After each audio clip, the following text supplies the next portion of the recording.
दोस्तों, मैंने पहले भी कहा था और अब भी कहता हूं, जब संवैधानिक संस्थाओं के शीर्ष पर बैठे हुए लोग अपनी जिम्मेदारी अपने कर्तव्य से ज्यादा आका की हुजूरी में गुजारेंगे तो सारे मामले उठकर कोर्ट भी जाएंगे और तथ्य और सबूतों के आधार पर ये चीजों का माहौल बनाने वाले संवैधानिक संस्थाओं का माहौल बनाने वालों पर कार्रवाई भी होगी। नंबर लगना शुरू हो गया है। 4 मई को जब रिजल्ट आया तब से ही ममता बनर्जी लगातार इस बात को लेकर सक्रिय हैं। पहले 31 सीटों का जिक्र था, फिर 26 सीटों का जिक्र था, फिर कई और सीटें भी निकलकर सामने आई जहां पर जानबूझकर बीजेपी के कार्यकर्ता ने बताया था कि आज जानबूझकर काउंटिंग स्लो की गई और उसके बाद टीएमसी के काउंटिंग एजेंट्स को धक्के मारकर मार पीट कर वहां से भगा दिया गया और उसके बाद जो रिजल्ट आया उसमें बीजेपी चुनाव जीत जाती है। लेकिन आज मसला यह नहीं है, एक और सीट पर फंस गई है। न केवल बीजेपी, न केवल चुनाव आयोग, बल्कि चुनाव आयोग और बीजेपी के इशारे पर काम करने वाले वो अधिकारी जिन्होंने इस देश को, इस देश के कानून को, इस देश के संविधान को माहौल में तब्दील कर दिया था। याद है, एक चर्चा में एक नाम था, अजय पाल शर्मा। जी हां, उत्तर प्रदेश वाले आईपीएस महोदय। एनकाउंटर का चस्का ऐसा चढ़ा कि पिछले कुछ वक्त में कई सारी खबरें निकली। वैसे सनातनी करते रहेंगे बीजेपी वाले।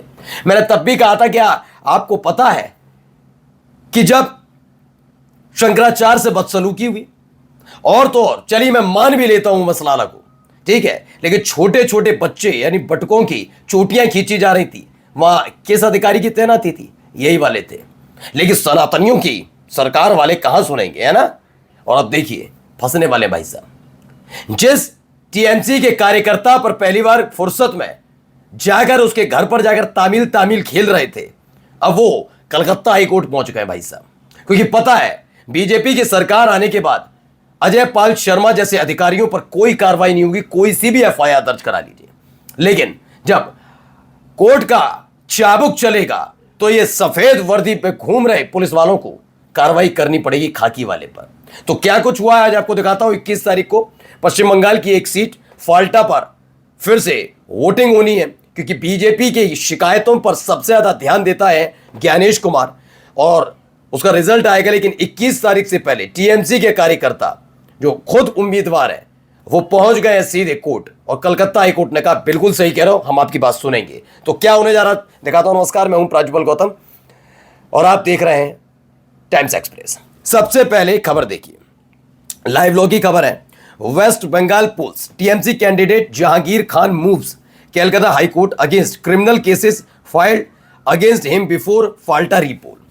पहले मैं इसकी कहानी थोड़ी आपको बता दूं, ये कौन है। जहांगीर खान है। जहांगीर खान को लेकर कई तरह की बातें निकलकर सामने आई। ये बात तय हो चुकी थी कि जो जहांगीर खान है इस बार वो चुनाव जीतने जा रहे हैं।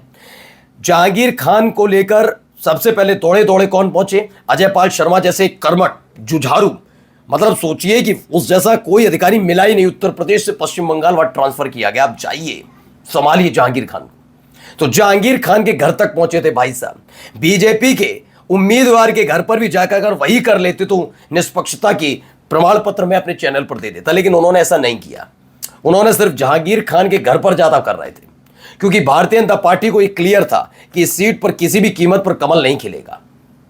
पहले तो यह डर का माहौल क्रिएट किया जा रहा था। पुलिस अधिकारी वो कहानी भी सुना रहे थे, स्टाइल में चलना, चश्मा उतारना और फिर यह बताना कि मैं बर्दाश्त नहीं करूंगा टाइप, या जिससे एक कम्युनिटी है उसमें एक दहशत पैदा हो और वोट कास्ट ना करें। लेकिन जो हरकत अजय पाल शर्मा की तरफ से की गई पुलिस फोर्स के साथ, वो वहां कामयाब नहीं हुई और लोग समझ गए फाल्टा सीट पर अगर इनके मंसूबे कामयाब हो गए तो यकीन मानकर चलिए ये इससे ज्यादा उपद्रव कटवाने के लिए तैयार रहते। उन्मादी तो छोड़ ही दिए थे पश्चिम बंगाल में, कार्रवाई क्या हुई पता नहीं अब तक। तो भैया जब लोग गए वोट कास्ट किया, कंफर्म हो गया कि इस बार बीजेपी की ये सीट तो नहीं निकल रही। तो उसमें एक दो जगह की तस्वीरें साझा की गई।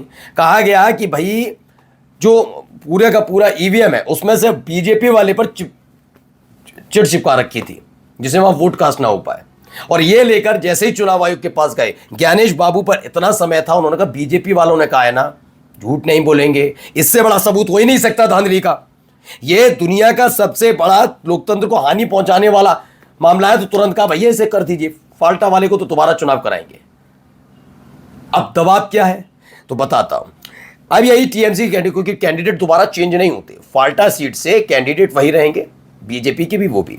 तो टीएमसी के कैंडिडेट है जहांगीर खान, ये कलकत्ता हाईकोर्ट गए, क्योंकि इनको हाईकोर्ट गए क्योंकि जिस तरह से आरोप इन पर लगाए गए और मामले दर्ज किए गए, इसके बाद कलकत्ता उच्च न्यायालय ने सोमवार को फाल्टा विधानसभा क्षेत्र से चुनाव लड़ रहे उम्मीदवार जहांगीर खान द्वारा दायर याचिका पर सुनवाई पर सहमति जताई है। इससे पहले दो झटके, एक नहीं दो झटके पहले भी लग चुके हैं शुभेंदु अधिकारी की सरकार को, दो बड़े झटके। एक झटका हमने आपको बताया ही था, जिसमें कहा गया था कि सुनिश्चित कीजिए कि जो लफंगे किस्म के, उन्मादी किस्म के, उत्पाती किस्म के लगातार देश पूरे पश्चिम बंगाल में तमाशा कर रहे हैं, उनकी वजह से लोग अपना घर मकान दुकान छोड़ कर जा रहे हैं। बताया था ना हमने इन उन्मादियों पर, जो खास तौर पर बीजेपी के कार्यकर्ता है, ऐसे उन्मादियों पर कार्रवाई की बात, और जो चले गए डर की वजह से घर मकान दुकान छोड़कर अपना, उनको वापस भी लाए, उनकी सुरक्षा कीजिए। यह कलकत्ता हाईकोर्ट का एक आदेश था। इस आदेश के साथ एक और था, खास तौर पर शुभेंदु अधिकारी की सरकार जो बेहद राष्ट्रवाद के लिए काम कर रही है, वो उन्मादी उत्पातियों पर कार्रवाई नहीं कर पा रही थी कि उनके बुलडोजर, जो सरकारी बुलडोजर खरीदे हैं, वो इनकी तरफ बढ़े। वो बढ़े किस तरफ? मुस्लिम बस्ती की तरफ। याद है गिराई जा रही थी तिलजला में, याद है? जब मुद्दा उठा, कोलकाता हाईकोर्ट ने फिर आदेश दिया कि ये सब नहीं, रोक लगाओ बुलडोजर पर। दो बड़े झटके अब तक हफ्ते भर के भीतर लग गए थे, 7 दिन के अंदर। अब एक और आ गया मामला, इस पर मालूम है कलकत्ता हाईकोर्ट एक एक चीज देख रहा है, सब समझ में आ रहा पश्चिम बंगाल में कैसी तब्दीली हुई है, ठीक है ना। आगे देखिए, इसमें कहा गया कि कलकत्ता उच्च न्यायालय ने सोमवार को फाल्टा विधानसभा क्षेत्र से चुनाव लड़ रहे उम्मीदवार जहांगीर खान द्वारा दायर याचिका पर सुनवाई करने पर सहमति जताई है, जिसमें उनके खिलाफ दर्ज सभी एफआईआर का खुलासा करने और 21 मई को होने वाले पुनर्निर्वाचन से पहले किसी भी तरह की दमनकारी कार्रवाई से सुरक्षा की मांग की गई है। उनसे कहा गया है कि जहांगीर खान ने कहा अपनी याचिका में कि उनके खिलाफ जितनी भी एफआईआर है, ये गुपचुप तरीके से कर रहे हैं। जहांगीर खान ने कहा नहीं, ये नहीं, किसी पर एफआईआर दर्ज है उसे पता ही नहीं उस पर कौन कौन सी एफआईआर दर्ज है, बता भी नहीं रहे। उन्होंने कहा सारी एफआईआर पता होनी चाहिए कि कौन कौन सी एफआईआर है उनके खिलाफ।